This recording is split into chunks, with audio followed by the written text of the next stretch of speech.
गांधी का जिन्ना से इतना लगाव था कि जिन्ना को पाकिस्तान के नाम पर देश को बांट दिया।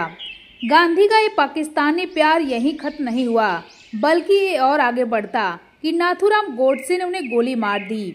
गांधी की मृत्यु होने के बाद उनकी ये जिम्मेदारी नेहरू ने अपने कंधों पर उठा लिया। भारत की आज़ादी में करोड़ों लोगों की मौत और लाखों कुर्बानियों को दरकिनार करते हुए नेहरू को अगर कुछ दिखाई दे रहा था तो वो था पाकिस्तान।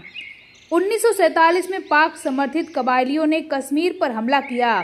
सेना अभी मुकाबला कर ही रही थी, लेकिन नेहरू यूनाइटेड नेशन भाग गए और सेना को युद्ध विराम करना पड़ा। जहां तिरंगा फहराना था वहां से फौज हटा ली गई। इसके बाद पीओके बना पाकिस्तान का हिस्सा और भारत के लिए नासूर। साल 1960 जब नेहरू ने सिंधु जल समझौता किया, जिसमें भारतीय नदियों के पानी का 80% हिस्सा पाकिस्तान को दे दिया गया, जिसके बाद साल 1965 एक बार फिर से भारत पाकिस्तान युद्ध हुआ, जिसमें भारतीय सेना ने हाजी पीर पर कब्जा कर लिया। लेकिन फिर ताशकंद समझौता हुआ और कांग्रेस ने जीता हुआ क्षेत्र पाकिस्तान को वापस दे दिया।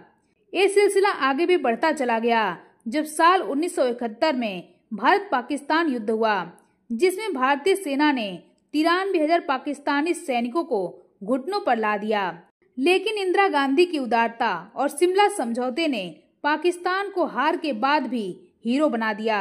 जब 93,000 पाकिस्तानी सैनिक पाकिस्तान को वापस दे दिए गए और 54 भारतीय सैनिकों को पाकिस्तान की जेल में मरने के लिए छोड़ दिया गया।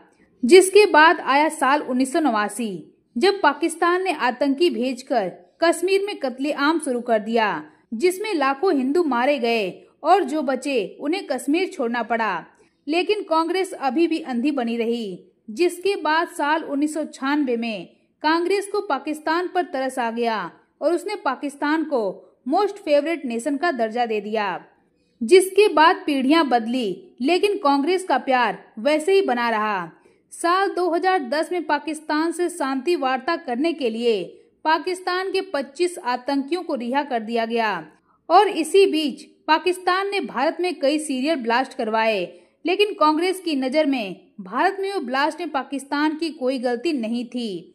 देखा जाए तो साल 2004 से 14 तक कांग्रेस पाकिस्तानियों की एक लंबी लिस्ट तैयार करते हुए उन्हें लॉन्ग टर्म वीजा बांट रही थी और पाकिस्तान भारत में आतंकवाद फैला रहा था।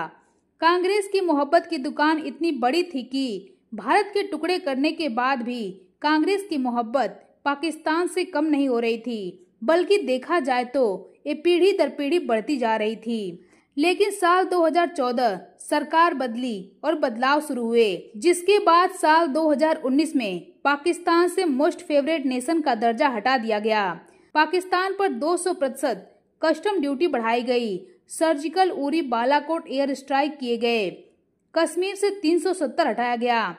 पहलगाम हमले के बाद सिंधु जल संधि को रद्द किया गया और पाकिस्तानी घुसपैठियों को तत्काल देश छोड़ने का आदेश जारी किया गया। ऑपरेशन सिंदूर से पाकिस्तान में 9 आतंकी ठिकानों पर हमले किए गए, 11 एयरवेज तबाह किए गए। पाकिस्तान को घुटने पर लाने के लिए इतना काफी था कि पाकिस्तान ने सीज फायर कर दिया।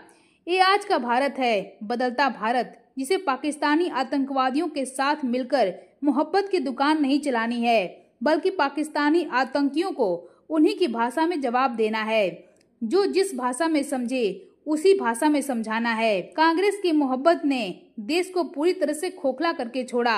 अगर आज कांग्रेस होती तो शायद आज पाकिस्तान की जगह भारत होता और मीडिया में इस बात की चर्चा होती कि पाकिस्तान ने भारत के 12 एयरवेज उड़ा दिए।